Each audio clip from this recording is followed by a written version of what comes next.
Yo, what's going on everybody? It's Gem Live and welcome back to another video. And as you can tell again, we have another change of scenery. I'm no longer in my dorm at SDSU. I am back home in Michigan for winter break. And today we are going to talk about the college football playoffs. It is right around the corner and I am so excited. And so we're actually going to do a few things in today's video. I'm going to go over the predictions for the college football playoffs, and then I'm going to bring up a couple interesting points that you might not have thought of, and I'm going to kind of tell you why the playoff system might be rigged, or the committee has way too much control, or they should really tell us what they think. So enjoy. All right, so first we're going to dive into some conspiracy. And so first I want to talk about the college football playoff as a whole. And I'm from Michigan, so I do root for Michigan, but I'm also a Notre Dame fan. So my team is in there. And up until a few weeks ago, until the Big Ten championship game, both my teams were in there. So it was Michigan at 3, or Notre Dame at 3, Michigan at 4. So I was so excited, but then they got absolutely destroyed by Ohio State. So that's not going to happen. So we have Alabama 1 seed, Clemson 2 seed, Notre Dame 3 seed, Oklahoma 4 seed. And this is what I want to talk about, because it was interesting between the 4 seed, because they put Oklahoma there, and it was between Oklahoma, Georgia, and Ohio State. And in my personal opinion, if you're going to look at it as who the better team is, I would say Ohio State and Georgia are both better than Oklahoma, just simply by the fact because their defense. They don't stack up against Alabama at all. Out of 129 teams in the FBS Division I, Oklahoma's 108. So they get it done with their offense, they get it done with Kyler Murray, but they're barely winning games. But what it came down to is Georgia had their 2 losses, and Ohio State only had 1 loss, like Oklahoma, but it was a 29-point loss to Purdue, and Oklahoma's only loss was to Texas by 3 points, a rivalry. So it came down to, the committee said, yeah, it's based off of resume, how the team did, not what the better team is.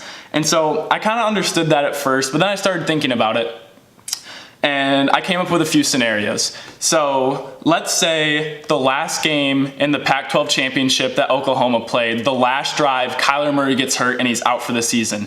They win the game. It doesn't change anything they've done throughout the entire season. Does the committee still put them in? Because in my opinion, they wouldn't, because obviously Oklahoma isn't as good as a team without Kyler Murray. That's just a fact. But that completely contradicts what they said. It's just about how Oklahoma did, not who they think the better team is. And this goes against what happened last year when Ohio State clearly should have been the 4th seed, but they think Alabama was a better team. And so they put them in there. And that kind of confirmed with what they did when Alabama won the championship. And so the committee is so confusing. I was talking to my friend, he knows a lot about college football. And I was like, I just want to know what the committee thinks and or explain. And he was like, you and the rest of the country. And so I think it's a really common problem that we're seeing in today's game. And another thing I wanted to bring up is another scenario. Let's say Tua Tagovailoa is hurt and he's not going to come back for the national championship game. Obviously, they have a better backup quarterback than Oklahoma does in Jalen Hurts, but what if the committee just decided without Tua, they think Clemson's a better team? And so they switch Clemson and Alabama, make Clemson 1, Alabama 2, which would obviously give Clemson an advantage against a worse Oklahoma defense. And so I just don't know what the committee's thinking. And obviously I'm not in the minority with this. There needs to be a bigger playoff system, because it really wouldn't be as big of a deal. I think once you get the best teams in there, it's not going to matter as much as who's in the 7th and 8th spot. It's pretty much like next year if they did that, it's just who's ever going to get destroyed by Alabama probably. So it really doesn't matter that much, but that's just something I want you guys to think about. Comment down below what you think, but we are going to get into the predictions right now.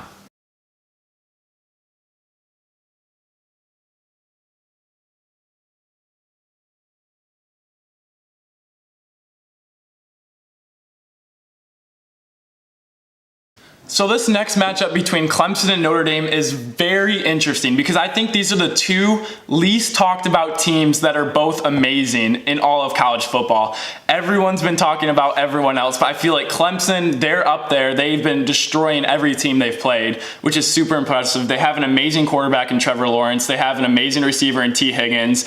And I can't explain to you, if you've watched a full Clemson game, their defensive line is insane. I see them all going to the NFL next year, first round. It's so wild to watch, but nobody talks about them. Everyone's talking about Alabama and Clemson. They're kind of doing the same thing. I just don't think they're as good as Alabama, and that's why they just get kind of under the shadow. And then Notre Dame is another team that they're not impressive but they win. They win consistently. And what's interesting about this too is Notre Dame has a first-year starting quarterback. I don't think he's a freshman, but he is a first-year starter, and Trevor Lawrence is a true freshman. So this is two unexperienced quarterbacks. They've had experience throughout the year, but they haven't had playoff experience like Tua did last year. And so what I think it's going to come down to is who makes the least amount of mistakes. And that kind of seems silly, but I think with teams like Alabama, they could even make more mistakes and still win games. They're just that talented and that good. But what it's going to come down to is the quarterbacks making smart passes, driving the ball down the field, and the running backs not fumbling it. And because these are two very consistent teams. They both have good defenses. They both have good offenses. This is the most evenly matched game, I think, so far. And I am going to be a little biased because I am a Notre Dame fan. I've watched like all their games this year. But I do think Notre Dame could squeak this out with like a score of like 31-28. I could see them being around in that range because they don't have like shut down defenses, neither of them. But Notre Dame throughout the season, they've been tested with USC, Northwestern, Michigan. They just, whatever happens in the game, they just always squeak it out at the end. And they both have amazing coaches, and Brian Kelly and Dabo Swinney. They have a winning mentality, so this isn't new for either of them. They're expected to be in the championship every year. Their program just expects it, and so I don't think it's going to come down to who coached it better, because I think they're very evenly matched. And so that's why I think the score of the game is going to be so close. And so that brings us to Alabama and Notre Dame. I hate to say it. I don't see any team beating Alabama. I think the closest chance Alabama had to losing was Georgia. And Alabama still would have been in the playoffs, and they'd have to play Georgia again at some point.